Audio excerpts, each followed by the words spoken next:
নমস্কার, নমস্কার, নমস্কার, নমস্কার, নমস্কার, নমস্কার, নমস্কার, নমস্কার। আপনাদের সবাইকে অজস্র নমস্কার জানাচ্ছি। অজস্র শুভকামনা জানাচ্ছি। সবাইকে স্বাগত জানাচ্ছি আজকের এই শরণাগত অনুষ্ঠানে এবং সবাইকে শুভ সকাল জানাচ্ছি। প্রতিদিনের মতো আজও বলি শুভ হোক, সকলের শুভ হোক, ধরণী শস্যপূর্ণা হোক, নদী জলপূর্ণ হোক, বসুন্ধরা ফলবান হোক, মানুষের মন থেকে হিংসা, দেশ এই সমস্ত কিছু দূর হয়ে যাক। বেণীমাধব শীলের পঞ্জিকা অনুযায়ী আজকের দিনটার কথা বলবো। আজকে 20 ভাদ্র 1431, ইংরেজির 6 সেপ্টেম্বর 2024, শুক্রবার, তৃতীয়া। সূর্যোদয়ের সময় ভোর 5:23, সূর্যাস্তের সময় বিকেল 5:49। নক্ষত্র হস্তা। আজকে জন্মে কন্যা রাশি, বৈশ্যবর্ণ, মতান্তরে শূদ্রবর্ণ, দেবগণ। দিনের বেলা 8:17 গতে রাক্ষসগণ, রাত্রি 9:33 গতে তুলা রাশি, শূদ্রবর্ণ, মতান্তরে ক্ষত্রিয় বর্ণ। এবার বলি চিঠিপত্রের কথা। হোয়াটসঅ্যাপে আমাদের চিঠি লিখবার জন্য আপনারা যে নম্বরটা মুখস্থ করে ফেলেছেন, সেই নম্বরটা আপাতত কাজ করছে না কিছুদিনের জন্য। আমাদের টেকনিক্যাল টিম দেখছে, নিশ্চয়ই 1-2 দিনের মধ্যে সারিয়ে ফেলতে পারবে। ততদিন পর্যন্ত আপনারা 2টো নাম্বারে চিঠি লিখতে পারেন। অবশ্যই প্রথমে SG লিখে। প্রথমটা হলো শরণাগত সৌমিত্র পরিবার বলে যে হোয়াটসঅ্যাপ গ্রুপটা আছে, সেইখানে চিঠি লিখতে পারেন যারা এই গ্রুপের মধ্যে আছেন তারা। আর যারা সেখানে লিখবেন না, তারা চিঠি লিখুন 9123615431 এই নাম্বারে। এবার তাহলে আজকের অনুষ্ঠান সম্পর্কে বলি। আজকের অনুষ্ঠানে তো প্রথমে পুরাণ চিরন্তনে আমরা হনুমানের সমুদ্র লঙ্ঘন নিয়ে কথা বলছিলাম যে হনুমান তো আকাশে উড়ে, মানে লাফ দিয়ে সমুদ্র পার হচ্ছেন। তো সাগর বললেন যে হনুমান যাতে মাঝপথে একটু বিশ্রাম করে নিতে পারেন, সেই জন্য মৈনাক পর্বতকে বললেন যে তুমি একটু জলের উপরে মাথা তুলে দাঁড়াও, যাতে হনুমান তোমার উপরে একটু পা রেখে একটু বিশ্রাম করে নিতে পারেন। মৈনাক পর্বত উঠে দাঁড়িয়েছেন, আর হনুমান ভেবেছেন আমাকে বাধা দিতে এসেছে শত্রু বলে একটু ঝগড়াঝাটির মতো হচ্ছে। তখন মৈনাক পর্বত বললেন না না না না না না না না, তোমার বাবা আমার পরম উপকার করেছেন, তিনি আমার খুব বন্ধু, তুমি আমার এখানে এসে দুদণ্ড বিশ্রাম করে নিতে পারো। তো হনুমান কি বললেন, কি করলেন না করলেন সেটা বলবো পুরাণ চিরন্তনে। তারপর স্বামী বিবেকানন্দের রচনা থেকে পাঠ, বৌদ্ধ ভারত বলে তার যে প্রবন্ধটি, সেখান থেকে অল্প অল্প করে পড়ে শোনাচ্ছি আপনাদের। তারপর ঠাকুর শ্রী রামকৃষ্ণ পরমহংসদেবের কথামৃত থেকে পাঠ, আপনাদের চিঠিপত্র, এবং শেষে বাইরে দূরে 92.7 বিগ FM এ শরণাগত অনুষ্ঠানে এবারে পুরাণ চিরন্তন। আপনাদের নিয়ে যাব হনুমানের সমুদ্র লঙ্ঘনের বৃত্তান্তে। গানের পর হনুমানের সমুদ্র লঙ্ঘন। ওই যে লঙ্কার দিকে যাচ্ছেন হনুমান, লাফ দিয়েছেন মন্দার পর্বত থেকে, উড়ে চলে যাচ্ছেন। চারপাশে সমস্ত দেবতা, দানব, যক্ষ, রক্ষ, কিন্নর, গন্ধর্ব যারা যারা চারপাশে ছিল, তারা একবার অবাক বিস্ময়ে দেখছে হনুমান আকাশ পথে পার হয়ে চলে যাচ্ছেন। তো সাগর বলেছেন মৈনাক পর্বতকে যে তুমি একটু দাঁড়াও, হনুমান তোমার ওপরে দাঁড়িয়ে একটু বিশ্রাম নেবেন। তা হনুমানকে মৈনাক বলেছেন যে তুমি বিশ্রাম নাও। তো হনুমান বলছে না না না না না না, আরে আমি সীতা মায়ের খোঁজে যাচ্ছি, হাতে সময় কম, ওই বসে বিশ্রাম করা, গল্প করা, ও সমস্ত সময় নেই আমার, সরো সরো সরো সরো সরো। তা মৈনাক বলছে তুমি একটু বিশ্রাম নিয়ে নাও না, একটু একটু গায়ে জোর করে নাও, তাহলে দ্বিগুণ উৎসাহে কাজ করতে পারবে, খুব সহজেই তুমি কাজটা করতে পারবে। তুমি তো সীতা মায়ের খোঁজ নিতে চাইছো, এসো এসো, দুদণ্ড একটু আমার উপরে বসে জিরিয়ে নাও।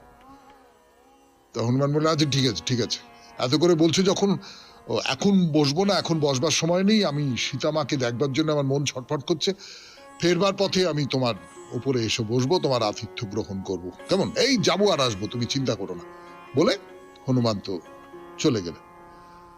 তো মৈনাক দেখলেন যে ঠিকই তো একটা কাজে যাচ্ছে, তার মধ্যে বিশ্রাম নিতে ইচ্ছে করছে না, তার কাজের প্রতি যে গভীর নিষ্ঠা সেইটা বুঝতে পারলেন। তখন তিনি এবারে সরে গিয়ে হনুমানকে যাবার পথ করে দিলেন। হনুমান সাগর পার হয়ে চলে যাচ্ছেন। তার স্বর্গে বসে দেবতারা ভাবছেন যে একেবারে বাধাহীন ভাবে চলে যাচ্ছে, দারুণ ব্যাপার। একটু শক্তি পরীক্ষা করে দেখলে তো হয় হনুমানের। হ্যাঁ, তো এই সাগরের তলায় নাগমাতা সুরসা বাস করতেন। তো দেবতারা তাকে বললেন, সুরসা তুমি যাও তো, যাও, হনুমানের সামনে বাধা হয়ে দাঁড়াও, এবার দেখো যে ও যে সীতাকে দেখবার জন্য, সীতার সঙ্গে মিলিত হবার জন্য যাচ্ছে, তার আন্তরিকতায় কোনো রকমের কোনো খাদ আছে কিনা সেইটা একটু পরখ করে দেখো তো, যাও। তো সুরসা তো ভয়ঙ্কর রাক্ষসীর রূপ ধরে এই রকম মুখ বার করে হনুমানের সামনে এসে দাঁড়ালেন। দাঁড়িয়ে বললেন যে, হনুমান, দেবতারা তোমাকে আমার খাদ্য হিসেবে পাঠিয়েছেন, সোজা আমার মুখের ভেতরে চলে এসো, তোমাকে খেয়ে আমার খিদে মেটাবো। কতদিন পেট ভরে খাই না। হনুমান যেতে যেতে দেখেন সামনে ভয়ঙ্কর এক রাক্ষসী, সে তাকে খাবার জন্য এসেছে। তো হনুমান কি বললেন? বললেন, শোনো, আমি সীতামাকে খুঁজতে যাচ্ছি, কাজ শেষ করে ঠিক তোমার কাছে ফিরে আসবো, তখন তুমি যা করবার করো, এখন আমাকে বিরক্ত করো না, এখন আমার সময় নষ্ট করো না, আমার সময় নষ্ট হয়ে যাচ্ছে। তো সেই নাগমাতা সুরসা তিনি বললেন যে, না না, বাজে কথা, ছেঁদো কথা ছেড়ে দাও, আমি তোমাকে এক্ষুনি খাবো, আমার খিদে পেয়েছে। কবে তুমি কাজ সেরে ফিরবে, কবে তোমার সীতা মাতাকে দেখবে, কবে কি করবে না করবে, আমি তার জন্য অপেক্ষা করে থাকবো নাকি? আমি সুরসা, আমি অতদিন অপেক্ষা করে থাকতে পারবো না, এসো, চলে এসো। তো হনুমান বলছেন যে, ও আচ্ছা, বেশ, তাই নাকি? তো বেশ, তোমার হাঁটা দেখি, কত বড় হাঁ করতে পারো। আমাকে মুখের ভেতরে ঢোকাবার জন্য তো তোমাকে বড় করে হাঁ করতে হবে, কত বড় হাঁ করতে পারো সেটা একবার দেখি। সুরসা তো হাঁ বড় করছেন, আর হনুমান তিনি কি করছেন? তিনি কি করছেন বলবার জন্য ফিরে আসছি গানের পর। 92.7 বিগ FM এ শুনছেন শরণাগত, পুরাণ চিরন্তন। আমি আছি আপনাদের সঙ্গে, আপনাদের সৌমিত্র বসু। যা বলছিলাম, হনুমান তো এবার নিজের দেহটা বড় করতে শুরু করলেন। হনুমান যত দেহ বড় করেন, সুরসাও তত হাঁ বড় করেন। হনুমান যত দেহ বড় করেন, সুরসা তত হাঁ বড় করেন। সে একবারে চারপাশ ঢেকে ফেলছে দুজনে মিলে। হনুমান তার শরীর দিয়ে ঢেকে ফেলছেন, সুরসা তার হাঁ দিয়ে ঢেকে ফেলছেন। এই ফাঁকে হনুমান টুক করে নিজেকে আঙুলের সমান ছোট্ট করে মুখের ভেতর ঢুকে তার কান দিয়ে বেরিয়ে গেলেন।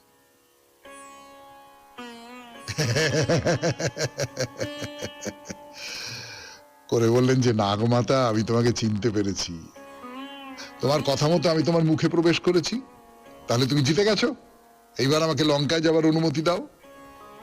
তো সুরসা বললেন যে, আচ্ছা আচ্ছা আচ্ছা, তোমার আশীর্বাদ করি বাবা, তোমার অভীষ্ট সিদ্ধ হোক, তোমার দ্বারাই রাম সীতার মিলন হবে, আমি বুঝতে পারছি।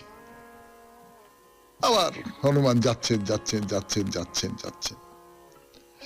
সাগরের মধ্যেই বাস করতে এক ভয়ঙ্কর রাক্ষসী, তার নাম হচ্ছে সিংহিকা। সিংহিকা, অদ্ভুত ক্ষমতা তার। সাগরে থাকে কিন্তু সাগরের খাবারে তার পেট ভরে না, বেশি খাবারের আশায় সে ঘোর তপস্যা শুরু করেছে। তা দেবতারা তপস্যায় সন্তুষ্ট হয়েছেন, হয়ে তার কাছে এসে বলছেন যে, সিংহিকা, তোমার এই একনিষ্ঠ তপস্যায় আমরা খুশি হয়েছি, বলো কি বর চাও। তো সিংহিকা বলছে যে, এই সাগরের মধ্যে আমার খাবার জিনিস বড্ড কম, অর্ধেক দিন পেট ভরে না, অতৃপ্তি থেকে যায়, আমি যাতে ভরপেট খেয়ে তৃপ্ত হতে পারি সেই রকম একটা বর দিন আমাকে। তো দেবতারা বললেন, বেশ ঠিক আছে, এখন থেকে সাগরের খাবার তো খাবেই, তার সঙ্গে আকাশ পথে যেসব খেচর যাবে, মানে যারা আকাশে উড়ে বেড়ায়, তাদেরও ছায়া ধরে নামিয়ে আনবার ক্ষমতা তোমার থাকবে, তাহলে আর তোমার খাবার অভাব হবে না। বুঝতে পারছেন এবার গল্পটা কোন দিকে যাবে? কিন্তু সেই গল্পের দিকে আমি যাব না, আজকের মতো যাব না, আবার পরে আগামীকাল হবে। আপাতত পুরাণ চিরন্তন এখানেই শেষ। এরপরে স্বামী বিবেকানন্দের রচনা থেকে পাঠ, বৌদ্ধ ভারত 92.7 বিগ FM এ জীবনের সহজ পাঠ শরণাগতে শুনছেন। শরণাগত 92.7 বিগ FM এ আমি আপনাদের সৌমিত্র বসু এবার শোনাবো স্বামী বিবেকানন্দের রচনা থেকে। রচনার নাম বৌদ্ধ ভারত, যতটা পড়েছিলাম তারপর থেকে। কিন্তু তারা চিন্তাশীল লোক ছিলেন, সন্দেহ নাই। তারা জানতেন যে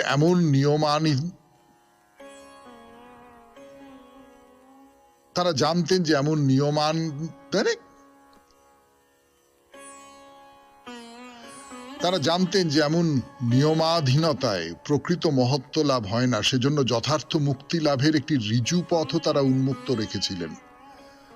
মোটের উপর বিধান ছিল এই যে শুধু জাগতিক ক্ষেত্রে এবং সাংসারিক জীবনেই নিয়মাদি প্রযুক্ত হবে, কিন্তু যে মুহূর্তে কেউ কাঞ্চনাসক্তির ত্যাগ করবে, জাগতিক সুখ বিসর্জন দেবে, তন্মুহূর্তে সে পূর্ণভাবে স্বাধীন হয়ে যাবে। কোনো বিধিনিষেধ আর তার উপর প্রযুক্ত হবে না। এদের নাম সন্ন্যাসী, সর্বত্যাগী সন্ন্যাসী। তারা অতীতে কিংবা বর্তমানে কোনো কালেই কোনো সংঘের অন্তর্ভুক্ত হননি। তারা এক অনাসক্ত ও মুক্ত মানব গোষ্ঠী। পুরুষ ও নারী উভয়ই তাদের মধ্যে আছেন। তারা কখনো বিবাহ করেন না, বিত্ত আহরণ করেন না। তারা কোনো নিয়মের অধীন নন, এমনকি বেদবিধি মেনে চলতেও তারা বাধ্য নন। বেদ শীর্ষে তাদের স্থান। আমাদের সমাজ সংস্থার ঠিক বিপরীত বিন্দুতে যেন তারা দণ্ডায়মান। জাতিগত বিধি নিষেধে তারা আবদ্ধ থাকেন না। তাদের নিয়মিত করবার মতো কোনো শক্তি বিধি নিষেধের নেই। তাদের সীমিত গণ্ডিকে অতিক্রম করেই সন্ন্যাসীর জীবন। শুধু দুইটি নিয়ম তাদের পক্ষে অবশ্য পালনীয়। তারা চির নিঃসম্বল থাকবেন, চিরকুমার থাকবেন। অর্থ তাদের থাকবে না, বিবাহ তারা করবেন না। এই অবস্থায় সমাজের কোনো নিয়ম বা অনুশাসন তাদের ওপর প্রযুক্ত হবে না। কিন্তু যে মুহূর্তে তারা বিবাহ করবেন অথবা অর্থোপার্জন করবেন, সেই মুহূর্তে সমাজের প্রত্যেকটি নিয়ম তাদের পক্ষে বাধ্যতামূলক হবে, অবশ্য পালনীয় হবে। এই সন্ন্যাসীরাই ছিলেন জাতির জীবন্ত দেবতা, এবং এদের মধ্য থেকেই 99% জন মহাপুরুষ উদ্ভূত হয়েছিলেন। যে কোনো দেশেই হোক, আত্মার পূর্ণ মহিমার উপলব্ধি ব্যক্তিত্বের চরমোৎকর্ষের উপর নির্ভর করে, এবং সে উৎকর্ষ সমাজ বন্ধনের মধ্যে উপলব্ধি করা যায় না। বিকাশোন্মুখ ব্যক্তিত্ব সমাজ বন্ধনের বিরুদ্ধে বিদ্রোহ করে। সেই বন্ধনকে সে ছিন্ন করে ফেলতে চায়। যদি কোনো সমাজ বাধার স্বরূপ হয়, তবে তাকে চূর্ণ বিচূর্ণ করে সে নিজেকে বিকশিত করতে চেষ্টা করে।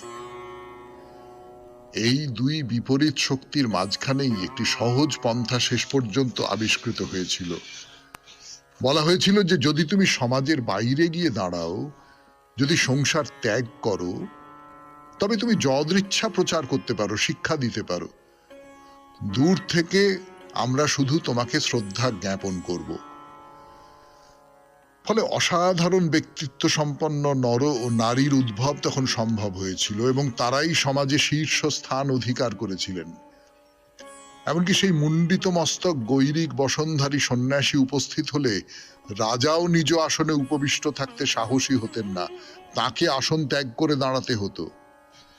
এই যেমন একদিকে, অন্যদিকে হয়তো আধ ঘন্টার মধ্যেই সেই সন্ন্যাসী এক অতি দরিদ্রের জীর্ণ কুটিরের সম্মুখে গিয়ে ভিক্ষার্থী হয়ে দণ্ডায়মান হতেন, এবং এক টুকরো রুটি ভিক্ষাস্বরূপ গ্রহণ করে প্রস্থান করতেন। সমাজের সর্বস্তরের লোকের সঙ্গেই তাদের মেলামেশা ছিল। আজ হয়তো এক দরিদ্রের পর্ণ কুটিরে সন্ন্যাসীর রাত্রি যাপন, আবার পরদিন রাজপ্রাসাদের মনোরম শয্যায় তার সুখনিদ্রা, একদিন রাজগৃহে স্বর্ণপাত্রে তার ভোজন, অন্যদিন সম্পূর্ণ অনাহারে এবং বৃক্ষতলে দিনযাপন। এই ছিল সন্ন্যাসীর জীবন। সমাজ এদের অতিশয় শ্রদ্ধার চোখে দেখত। কখনো কখনো নিজের ব্যক্তিত্ব প্রচার করতে গিয়ে কোনো সন্ন্যাসী হয়তো উৎকট ধরনের কিছু করেও বসত, কিন্তু বৃহত্তর সমাজ তাতে ক্ষুব্ধ হতো না, কিছু মনেই করতো না। সে শুধু দেখতে চাইতো সন্ন্যাসীর মূল দুটি ধর্ম, পবিত্রতা ও ত্যাগব্রত, অব্যাহত রয়েছে কিনা। শুনলেন স্বামী বিবেকানন্দের রচনা থেকে পাঠ 92.7 বিগ এফএম এ শরণাগত অনুষ্ঠানে। এবারে গানের পর কথামৃত। এইবারে কথা শুরু হচ্ছে গানের শেষে 92.7 বিগ এফএম এ শরণাগত অনুষ্ঠানে। ঠাকুর শ্রী রামকৃষ্ণ পরমহংসদেব মণিলালের সঙ্গে কথা বলছেন। মণিলাল জিজ্ঞেস করেছেন যে আমাদের এখন কর্তব্য কি। তো ঠাকুর বলছেন যে কোন রকম করে তার সঙ্গে যোগ হয়ে থাকা, কোন রকম করে, মানে যে কোনো ভাবে হোক ওই বুড়ি ছুঁয়ে রাখতে হবে আর কি। বুড়িটা ছুঁলেই আর আপনাকে কেউ চোর করতে পারবে না তো।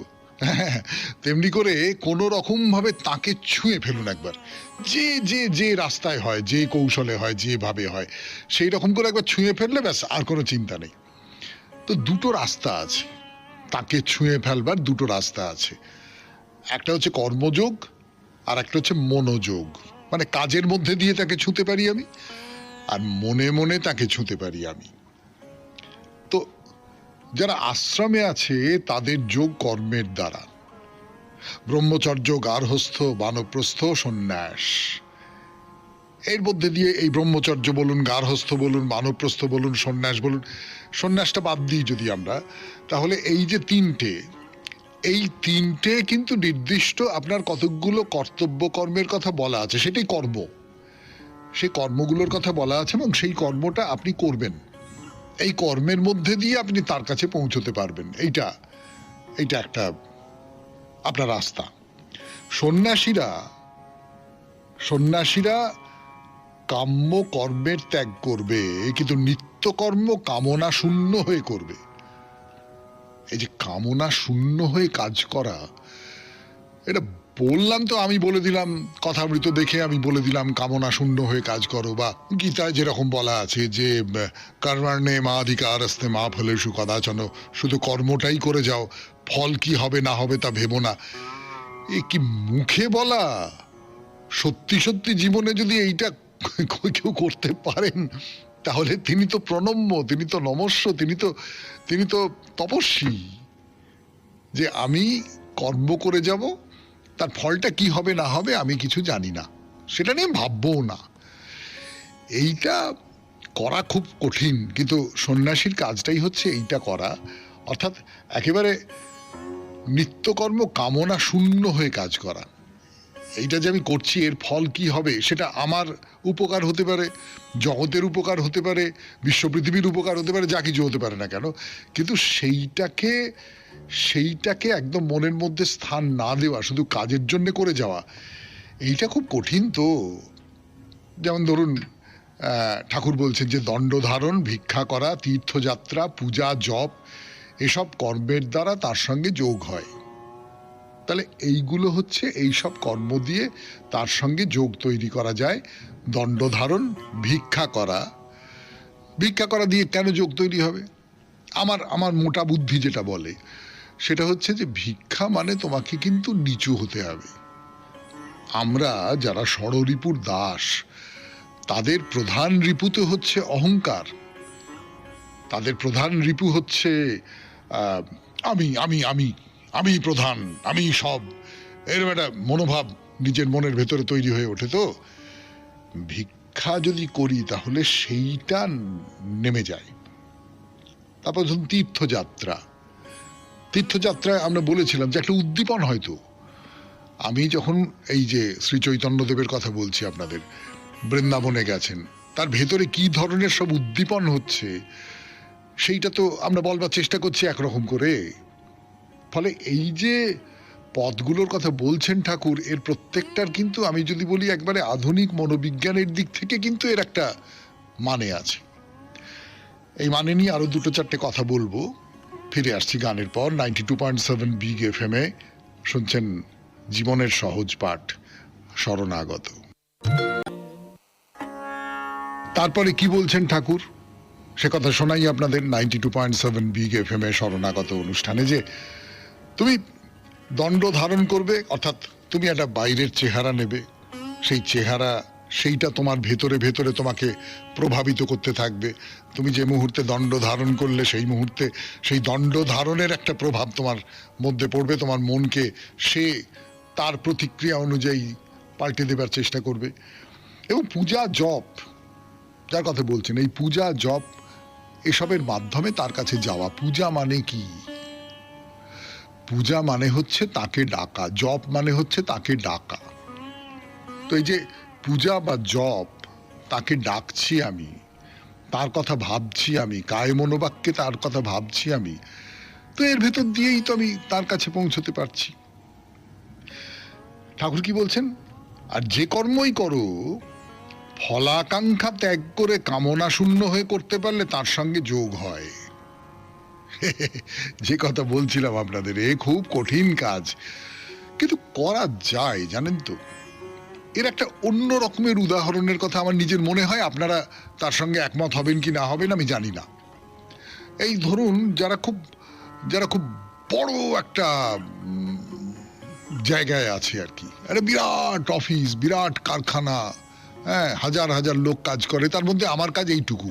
সেই চার্লি চ্যাপলিনের মডার্ন টাইমস বলে একটা ছবি আছে, চ্যাপলিনের কাজটাই হচ্ছে যে একটা নাট বল্টু টাইট করে দেওয়া, এইটুকুই তার কাজ, তার বাইরে কি সে জানে না।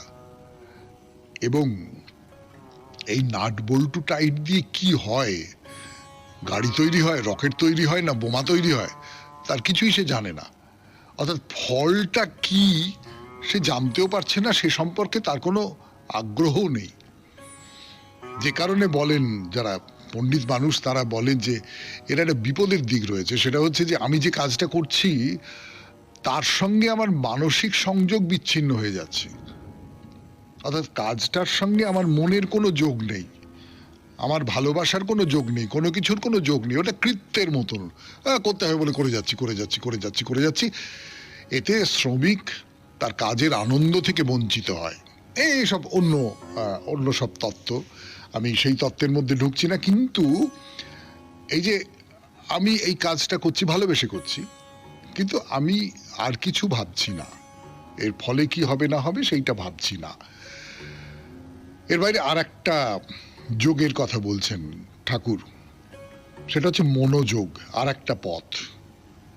সেই পথ দিয়েও তার কাছাকাছি পৌঁছানো যায়। মনোযোগ কিরকম সেটা বলবার জন্য ফিরে আসছে আপনাদের সৌমিত্র বসু 92.7 বিগ এফএম এ। শুনছেন শরণাগত, কথামৃত থেকে পাঠ। আমি আছি আপনাদের সঙ্গে, ওই আপনাদের সৌমিত্র বসু। ফিরে এলাম গানের পর মনোযোগ নিয়ে কথা বলবার জন্যে। মনোযোগ মানে মন দেওয়া, কিন্তু মন দিয়ে যে যোগ, কর্ম দিয়ে একটা যোগ, কর্ম দিয়ে তার সঙ্গে যুক্ত হওয়া যায়, যোগ তৈরি করা যায়। মন দিয়ে তার সঙ্গে যুক্ত হওয়া যায়, যোগ তৈরি করা যায়। তো ঠাকুর কি বলছেন? এইরকম যোগীর বাইরে কোনো চিহ্ন নেই, অন্তরে যোগ। যেমন জড় ভরত, সুখদেব, আরো কত আছে, এরা নামজাদা। এদের শরীরে চুল দাড়ি যেমন তেমনই থাকে। অর্থাৎ বাইরে থেকে কিছু বোঝা যাচ্ছে না, কিন্তু ভেতরে ভেতরে ঈশ্বরের সঙ্গে একটা সম্পর্ক তৈরি হয়ে যাচ্ছে, মন দিয়ে একটা সম্পর্ক তৈরি হয়ে যাচ্ছে। বাইরের আচারে আচরণে কর্মে তার কোনো রকমের কোনো প্রভাব যে পড়ছে এমনটা নয়। বলতেন পরমহংস অবস্থায় কর্ম উঠে যায়, স্মরণ মনন থাকে, সর্বদাই মনের যোগ। যদি কর্ম করে সে লোকশিক্ষার জন্য। এই পরমহংস কথাটার মানে কি আপনারা জানেন সকলে, তবু আমি বলি পরমহংস কথাটা কোথা থেকে এলো। হাঁস কি করে? আমরা জানি যে হাঁস দুধে জলে যদি মিশিয়ে রাখা হয় তাহলে দুধটা খেয়ে নেয়, জলটা পড়ে থাকে। এটা হচ্ছে হাঁসের কাজ বা হাঁসের বৈশিষ্ট্য, হাঁসের এই ক্ষমতা আছে। এবার আমাদের এই চারপাশের এই যে পৃথিবীতে, সেই পৃথিবীতে যা কিছু ভালো তার সঙ্গে খারাপ মিশে আছে, যা কিছু ঐশ্বরীয়, তার সঙ্গে যা কিছু পার্থিব জাগতিক, সে সব কিছু মিশে আছে। যা কিছু পুণ্য, তার সঙ্গে পাপ মিশে আছে। তাহলে যিনি পরমহংস তিনি কি করতে পারেন? হাঁস যেমন করে ওই মেশানো দুধের ভেতর থেকে আসল খাঁটি দুধটুকু তুলে নিতে পারে, তেমনি করে যিনি সত্যিকারের পরমহংস তিনি ওই জগৎ থেকে পুণ্যময় যা কিছু তাকে গ্রহণ করতে পারেন। পরমহংস অবস্থায় কর্ম উঠে যায়, স্মরণ মনন থাকে, সর্বদাই মনের যোগ। যদি কর্ম করে সে লোকশিক্ষার জন্যে, যেমন ঠাকুর করছেন। ঠাকুর এই যে কর্ম করছেন, এই যে এত সব কথাবার্তা বলছেন, এইগুলো তো লোকশিক্ষার জন্যেই। শুনলেন কথামৃত থেকে পাঠ 92.7 বিগ FM এ শরণাগত অনুষ্ঠানে। এইবার আপনাদের চিঠিপত্র। আমি আছি আপনাদের সঙ্গে, আপনাদের সৌমিত্র বসু। ফিরে আসছি গানের পর। চিঠিপত্র 92.7 বিগ FM এ শরণাগত অনুষ্ঠানে। চিঠিটি লিখেছেন লিপি মুখার্জি, চন্দননগর, হুগলি থেকে। বড় চিঠি, কিন্তু পড়ে শোনাই। পরম শ্রদ্ধেয় দাদা ভাই, প্রথমেই জানাই আপনাকে নমস্কার আর সবাইকে অনেক শুভকামনা। আপনি অনুষ্ঠানের শুরুতেই একগুচ্ছ নমস্কারের ডালি সাজিয়ে এনে অনুষ্ঠানটিকে আরো মধুময় সকাল করে তোলেন। আমার ভীষণ ভালো লাগে। এবার আসি শৈশবের কথায়। শৈশব প্রত্যেকের জীবনের মধুর একটি সময়। শৈশবের দুরন্ত বেলায় কত রঙে দেখেছি জীবনকে, রামধনুর 7 রঙে এঁকেছি জীবনের ছবি। নানা রকমের দিনগুলি ভিন্ন স্বাদের। জীবনের ঋতুর মধ্যে থেকে সব থেকে আনন্দদায়ক হলো, আরেকবার, জীবনের ঋতুর মধ্যে সব থেকে আনন্দদায়ক হলো ছোটবেলার মরশুম। শরণাগত সঞ্চালক দাদা মহাশয়ের সৌজন্যে ছোটবেলার হারিয়ে যাওয়ার স্মৃতিগুলি হাতড়াতে হাতড়াতে আবার চোখের সামনে ভেসে উঠছে। পুতুল খেলার সঙ্গীরা সব কোথায় গেলি ভাই? চড়ুই ভাতি রান্না করে আয়রে সবাই খাই। আমার ছোটবেলার প্রিয় বন্ধু ইভা, আমরা পাশাপাশি বাড়িতেই থাকতাম। আমরা দুজনেই পুতুল খেলতে খুবই ভালোবাসতাম। ইভার মেয়ে পুতুলের সঙ্গে আমার ছেলে পুতুলের বিয়ে হতো। কত ঘটা করে শঙ্খ বাজিয়ে বরকনেকে নিয়ে আসতাম, আর খেলনা বাটি দিয়ে মিছিমিছি রান্না হতো। সে যে কি আনন্দ পেতাম যে কি বলবো। আবার বিকেল হলে পাড়ার সব বন্ধুরা মিলে লুকোচুরি খেলতাম। পাড়ার সব বাড়িতেই ছিল আমাদের অবারিত দ্বার। একজন চোর হলে তাকে খুঁজতে হতো যে বন্ধুরা কোন বাড়িতে লুকিয়েছে। আবার মাঝে মাঝে আলু কাবলি, ঝালমুড়ি বনভোজন হতো। সবাইকেই কিছু কিছু করে উপাদান সামগ্রী বাড়ি থেকে আনতে হতো। আমার ছোটবেলার আর এক প্রিয় বন্ধু কুহেলি একটু দূরে থাকতো। আজও তাদের সঙ্গে মনের টানটা সেইভাবেই আছে। ওরা মাঝে মধ্যে আসে ছোটবেলার এই বন্ধুটির সঙ্গে গল্প করতে।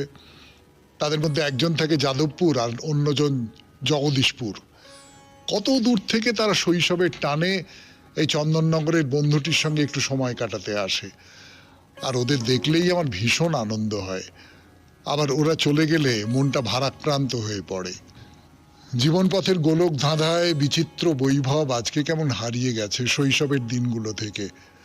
হাসি কান্না, খুনসুটি, ভাবাড়ি এসব তো লেগেই থাকতো। আর বেশ কিছু ছোটবেলার খেলা মনের জানলায় উঁকি দিচ্ছে।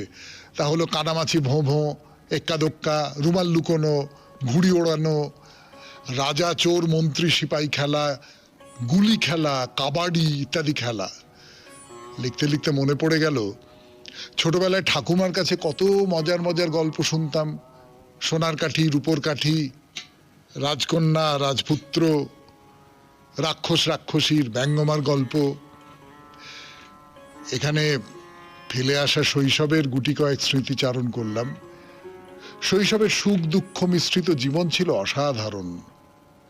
বড় হওয়ার সাথে সাথে দায়িত্ব ব্যস্ততার কারণে যেন সকল হাসি হারিয়ে যায়। চিঠিটি আর দীর্ঘ করছি না।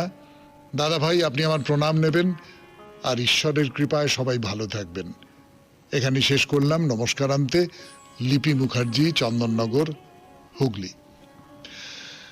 খুব সুন্দর চিঠি।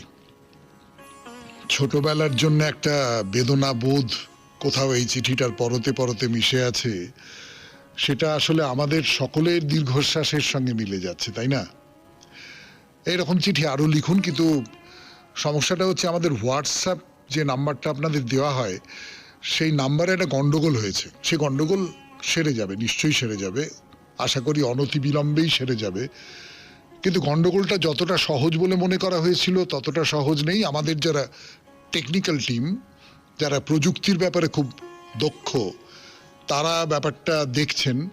কিন্তু ততদিন পর্যন্ত আপনারা এই চিঠিপত্রের অনুষ্ঠানটা চালিয়ে যাবার জন্যে যদি ওই শরণাগত সৌমিত্র পরিবারেই চিঠি লেখেন SG গোড়ায় দিয়ে, তাহলে খুব ভালো হয়। তাহলে আমিও এই চিঠিপত্রের অনুষ্ঠানটা চালাতে পারি। তা না হলে কোথাও একটু বিপদে পড়ে যাচ্ছি বলে মনে হচ্ছে। আচ্ছা, এইবার তাহলে বাইরে দূরে 92.7 বিগ FM এ শরণাগত অনুষ্ঠানে আমরা এখন দিগলিপুরে মুরুগান মন্দির, তার উৎসব নিয়ে কথা বলবো। আমি আছি আপনাদের সঙ্গে, আপনাদের সৌমিত্র বসু। ফিরে আসছি গানের পর। ফিরে এলাম গানের পর। 92.7 বিগ FM এ শরণাগত অনুষ্ঠান শুনছেন। আমি আছি আপনাদের সঙ্গে, আপনাদের সৌমিত্র বসু। আমরা এখন আছি দিগলিপুরে, আন্দামানের দিগলিপুর, পোর্ট ব্লেয়ার থেকে খানিকটা দূরে, বেশ খানিকটা দূরে বলাই ভালো, প্রায় 300 কিলোমিটারের মতন। সেখানে মুরুগান মন্দির দর্শন করতে এসেছিলাম। তা সে দর্শন তো হয়ে গেছে। এখন এই মুরুগান মন্দিরের সবচেয়ে বড় যে উৎসব, তার কথা বলতে বসেছি। পাঙ্গুনি উৎসব। একটা কথা তো মনে রাখতে হবে যে এই মন্দির তামিলদের মন্দির। তামিল মানুষজনেরা যেভাবে হিন্দু ধর্মাচরণ করেন, তারা হিন্দু, সকলেই হিন্দু ধর্মের নিয়ম কানুন মেনেই ধর্মাচরণ করেন। কিন্তু সেটা ঠিক ধরুন বাঙালিদের যে ধর্মাচরণ তার থেকে অনেকটা পর্যন্ত আলাদা, এবং এই মন্দিরে সেইভাবেই ধর্ম আচরণ করা হয়। আর যে দেবদেবীদের আমরা দেখেছি এই মন্দিরে, বেশ অনেক দেবদেবীকেই দেখেছি, তাদের নাম থেকে, রূপ থেকে, কৃত্য থেকে, রিচুয়ালস যাকে বলে, এই সমস্তটাই আমাদের বাঙালি দেবদেবীদের মন্দিরের যে নানান রকম প্রথা প্রকরণ, তার থেকে অনেকটা পর্যন্ত আলাদা। তা সেটা তো এক হিসেবে ভালোই বলতে হবে, তাই না? মানে চেনা পরিচিত যা কিছু নিয়ম নীতি ইত্যাদি ইত্যাদি, আচার টাচার, তার বাইরে অন্যরকম অভিজ্ঞতা যদি সঞ্চয় করা যায়, তার চেয়ে ভালো আর কি বা হতে পারে। না, কিন্তু ভূমিকা বড় হয়ে যাচ্ছে।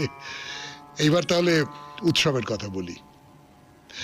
এই মুরুগান মন্দিরের সবচেয়ে বড় উৎসব, এটা তামিলদের হিন্দু উৎসব, এটা পাঙ্গুনি, পাঙ্গুনি উথিরাম উৎসব। এই পাঙ্গুনি, মানে আমি পণ্ডিত নই, কিন্তু আমার কিরকম একটা মনে হয় যে ফাল্গুন বা ফাল্গুনি থেকে এই পাঙ্গুনি কথাটা আসতেও পারে। তার একটা কারণ আছে। প্রথম কথা হচ্ছে, এই যে উৎসবটা, এটা হচ্ছে শিব আর পার্বতীর বিয়ের উৎসব। মানে আজকের দিনে নাকি শিব আর পার্বতীর বিয়ে হয়েছিল, আর বিয়ের সঙ্গে ফাগুন মাসের একটা খুব ঘনিষ্ঠ সম্পর্ক আছে। 2 নম্বর হচ্ছে যে এই পাঙ্গুনি উথিরাম, তামিল ক্যালেন্ডারে বছরের শেষ মাস হচ্ছে পাঙ্গুনি। এরপর থেকে নতুন তামিল বছর শুরু হয়ে যায়। তা আমাদের ফাল্গুন চৈত্রের বেলাও তাই। বসন্তকাল, বিয়ের দিন, বিয়ের সময়, এবং ওই পাঙ্গুনি উৎসব, ফাল্গুনি, এই সমস্তটা মিলেমিশে যাচ্ছে কোথাও। তো এই দিনে তাহলে শিব আর পার্বতীর বিয়ে হয়েছিল। এই উৎসবটাই বিয়ের উৎসব। শুনছেন বাইরে দূরে 92.7 বিগ FM এ শরণাগত অনুষ্ঠানে। আমি আছি আপনাদের সঙ্গে, আপনাদের সৌমিত্র বসু। ফিরে আসছি গানের পর এই পাঙ্গুনি উৎসব নিয়ে আরো কথা বলবার জন্য।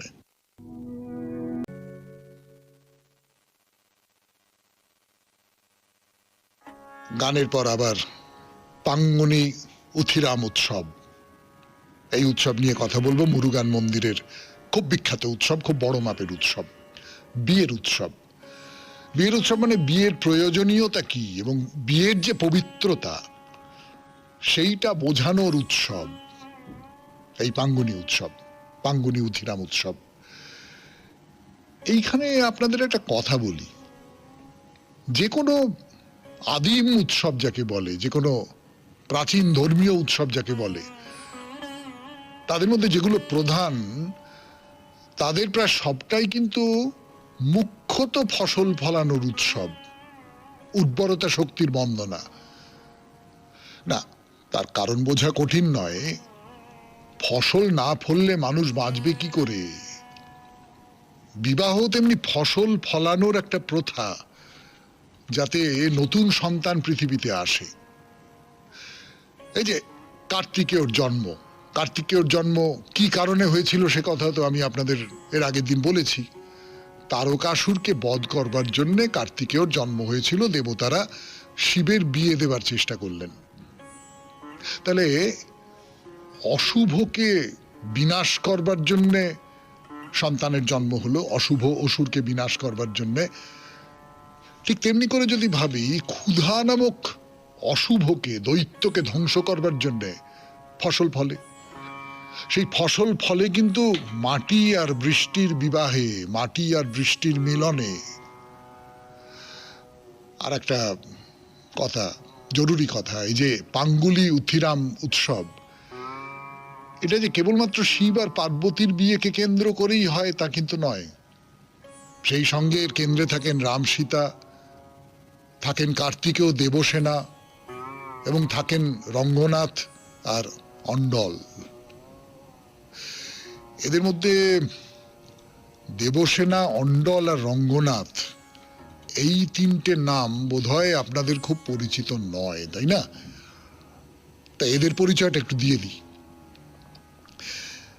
দেবসেনা হচ্ছেন কার্তিকের স্ত্রী, কিন্তু এই নারীর আর একটা গভীর তাৎপর্য হলো, এর মানে তো দেবতাদের সৈন্য, অর্থাৎ দেবতাদের শক্তি। রঙ্গনাথ মানে বিষ্ণু, যিনি আমরা জানি যে স্থিতির দেবতা। তো তার স্ত্রী অন্ডাল, যাকে এখানে পুজো করা হয়, তিনি হলেন ভূমির দেবী। তার মানে যখন ভূমি থেকে ফসলের জন্ম হয়, মানুষ খেয়ে পড়ে বাঁচতে পারে, তো এই ভূমি তাহলে স্থিতির একটা প্রকাশ, তাই না? কিন্তু না, জ্ঞানের কথা অনেক হলো। আবারও বলছি, আমি তো পণ্ডিত মানুষ নই। এই যে ব্যাখ্যা আমার মনে হয়েছে তা ঠিক নাও হতে পারে। যদি আপনাদের কিছু অন্যরকম কিছু মনে হয়, বিপক্ষে কোনো কথা, কোনো যুক্তি মনে আসে, তাহলে একটু চিঠি লিখে পাঠান, খুব খুব কৃতজ্ঞ থাকব। আজকের মতো তাহলে শেষ করি। শরণাগত, আমাদের হোয়াটসঅ্যাপে চিঠি পাঠাবার নাম্বার আপনাদের এখন সেই নাম্বার বলবো না, বলবো আমাদের যে শরণাগত সৌমিত্র পরিবারের যে নাম্বার, সেই নাম্বারে চিঠি পাঠাতে পারেন। আর আরেকটা নাম্বার দিচ্ছি, 9123615431, কেবলমাত্র শরণাগতর জন্যে। 9123615431, এই নাম্বারেও চিঠি লিখে পাঠান। শুরুতে অবশ্যই লিখবেন SG। তাহলে এবারে রবীন্দ্রনাথের কবিতা। জীবন মরণের বাজায় খঞ্জনি, নাচিয়া ফাল্গুন গাহিছে। অধীরা হলো ধরা, মাটির বন্দিনী, বাতাসে উড়ে যেতে চাহিছে। আজিকে আলো ছায়া করিছে কোলাকুলি, আজিকে এক দোলে দুজনে দোলাদুলি, শুকানো পাতা আর মুকুলে। আজিকে শিরিষের মুখর উপবনে, জড়িত পাশাপাশি নূতনে পুরাতনে, চিকন শ্যামলের দুকুলে। বিরহে টানে মিড়, মিলন বিনা তারে, সুখের বুকে বাজে বেদনা। কপোত কাকলিতে করুণা সঞ্চারে, কানন দেবী হলো বিমনা। আমারও প্রাণে বুঝি বহেছে ওই হাওয়া, কিছু বা কাছে আসা, কিছু বা চলে যাওয়া, কিছু বা সরি, কিছু পাশরি, যে আছে যে বা নাই, আজিকে দোহে মিলি, আমার ভাবনাতে ভ্রমিছে নিরিবিলি, বাজায় ফাগুনের বাঁশরি। খুব ভালো থাকবেন, আনন্দে থাকবেন। নমস্কার। নমস্কার, নমস্কার, নমস্কার, নমস্কার, নমস্কার।